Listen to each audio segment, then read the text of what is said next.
Translate every real-world limit into an equation or inequality. The water is rising in the Boundary Reed Refuge. To navigate the landscape, Sedge the otter needs to find the exact overlap of several real-world constraints before the tide changes. We will represent these constraints by equations or inequalities. Once the boundaries are set, we can interpret which solutions are viable or non-viable options in this modeling context. Each area of the refuge has its own limits. Mapping them mathematically identifies exactly which paths are open and which ones are blocked. Sedge enters the narrow inlet. A club can spend at most $240 on shirts that cost $18 each. We need to write a constraint and find the viable whole number solutions. We'll let S be the number of shirts. Since the total must be less than or equal to the budget, the inequality is 18S is less than or equal to 240.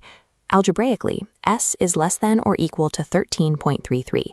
However, since we can only buy whole shirts, the decimal values don't work in this situation. A correct constraint is 18S less than or equal to 240, and the viable whole number solutions are 0 through 13. The nature of the object, in this case a physical shirt, restricts our viable solutions to whole numbers. Sedge moves to the food cash bank. Here, a science fair requires at least 30 completed surveys.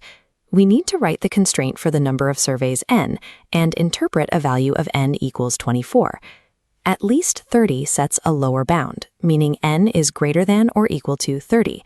When we test the value 24, we see it falls below the required threshold.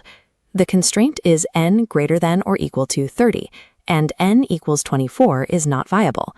In this context, any value below the established floor is non-viable. In the safe depth channel, Sedge encounters a two-sided constraint. A fundraiser wants between 50 and 80 people, inclusive. This means the attendance A must be at least 50 and at most 80. We can write both bounds in one statement to show the allowed range. A correct compound constraint is 50 less than or equal to A less than or equal to 80. This compound inequality defines the specific interval where the fundraiser's requirements are met. At the refuge pool, we look at physical capacity. A van can hold no more than 12 students. Why is a value of x equals 14 contextually impossible? The constraint tells us the capacity limit is 12. When we test 14, we are checking a value that exceeds the available space. Because 14 students cannot physically fit in a 12-student van, that value is non-viable in this modeling context. X equals 14 is non-viable because it exceeds the real-world capacity. Mathematical modeling uses these limits to ensure that theoretical numbers respect the actual physical constraints of the situation. By looking at the boundaries throughout the refuge, we can see the results of each constraint. A correct constraint is 18S less than or equal to 240, and the viable whole number solutions are 0 through 13.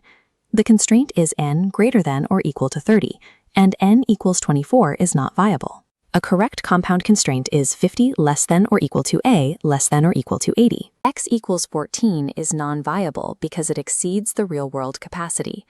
How would you check this result? X equals 14 is non-viable because it exceeds the real-world capacity. Mathematics helps us navigate the real world, one boundary at a time. The viable values include both 50 and 80.